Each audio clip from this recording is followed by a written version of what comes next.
AVtv is a product of the AV journalism class produced for the students of Amador Valley High School. The views expressed on the show do not represent the views of AVHS teachers, admin, or PUSD personnel.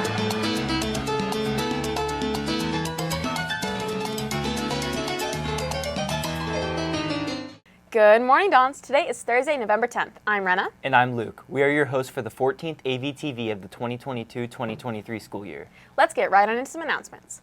Amador's Drama is putting on their annual fall play, and this year's production is Our Town. You can still attend the play tomorrow or Saturday at 7 p.m. Tickets are $10 at the door, but free to anyone with an Amador student ID. You may feel like you have a little extra pep in your step this week, and there's a good reason for that. On Sunday, we turned back our clocks and said sayonara to daylight savings time, giving us an extra hour of sleep. We went into the vault to take a look at AV reporter Audrey Coombs' segment on the history behind daylight savings. Let's check this out. As daylight savings began on Sunday, March 13th at 2 a.m., you may wonder, how did daylight savings come to be? It all started in the 1784 Journal de Paris, where Benjamin Franklin wrote how daylight savings would help conserve energy and the use of candles.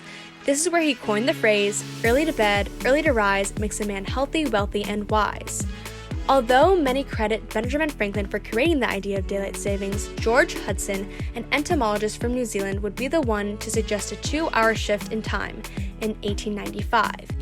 This is because he wanted more daylight hours in order to go bug hunting. The first use of daylight savings was shown during World War I Germany in order to conserve energy and make more use of daylight. Daylight savings was first introduced in the U.S. in 1918 through the Standard Time Act, but would only last for 7 months. It was then reinstituted by Franklin Roosevelt on February 9, 1942. This period was called wartime and lasted until September 1945. It would be officially set in place in 1966 by the Uniform Act. There would be a 1-hour shift at 2 a.m. on the last Sunday of April and would be set back 1 hour on the last Sunday of October. The times have changed over the years, but currently shifts 1 hour ahead starting from the second Sunday of March to November. It might take you off to wake up an hour earlier, but time awaits for no one, so make sure to set your clocks forward 1 hour. This has been Audrey Coombs with AVtv News. Dons, we have a lot of really accomplished students on our campus who we think you should know.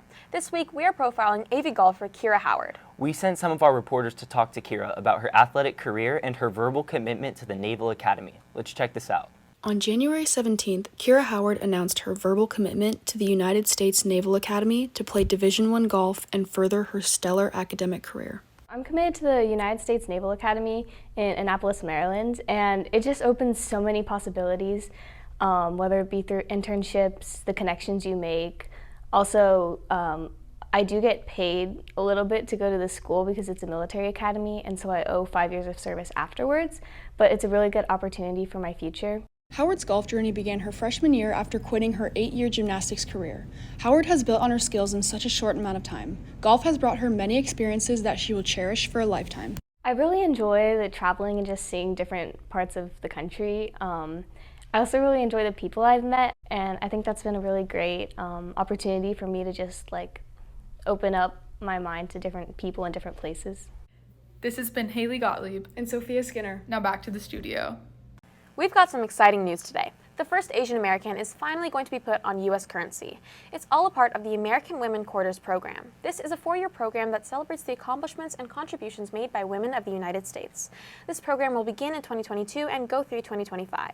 We sent AVtv reporters Sean Brown and Andrew Naylor to find out more about this. Let's check this out. Over the next 4 years, the U.S. Mint will add about 5 new women each year on the back of quarters through the American Women Quarters program, which celebrates the accomplishments and contributions made by women of the United States.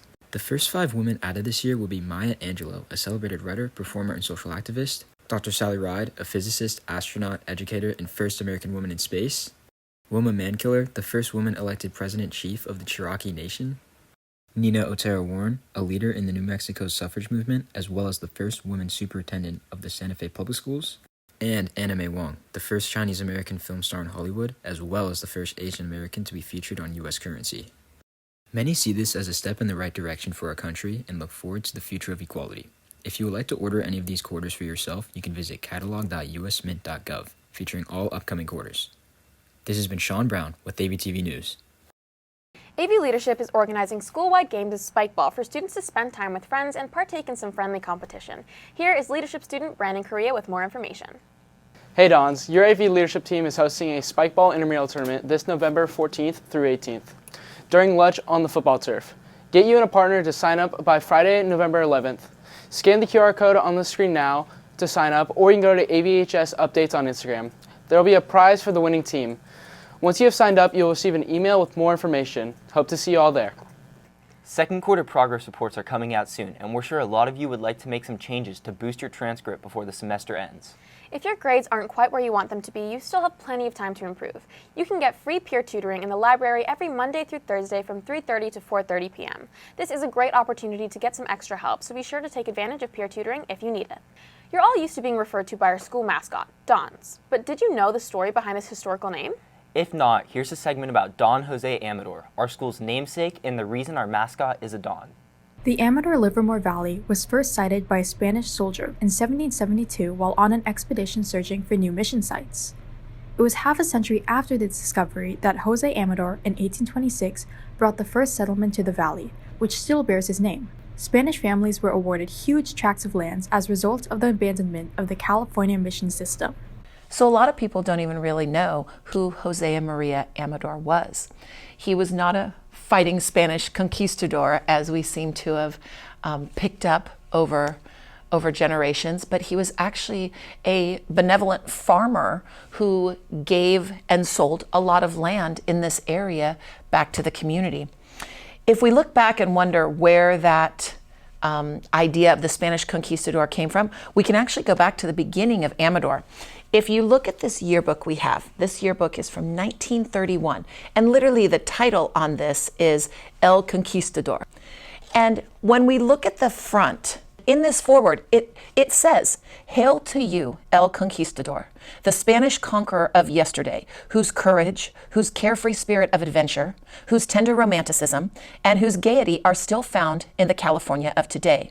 May we, who have inherited the land you loved, be inspired with your nobility and your traditions, that we too may worthily bear the name of Dons." You can see now where the title Dons came from.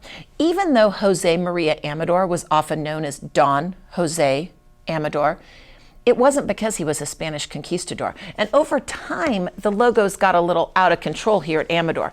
You can see on this great old newspaper from 1969, the logo here, not an appropriate logo that represents who Don Jose Amador really was. A few years ago, we did realize that we didn't really have a great depiction of Don Jose Maria Amador, and so we had a student who redid the logo, which is now the logo that you'll see today on the Amador Valley Today website.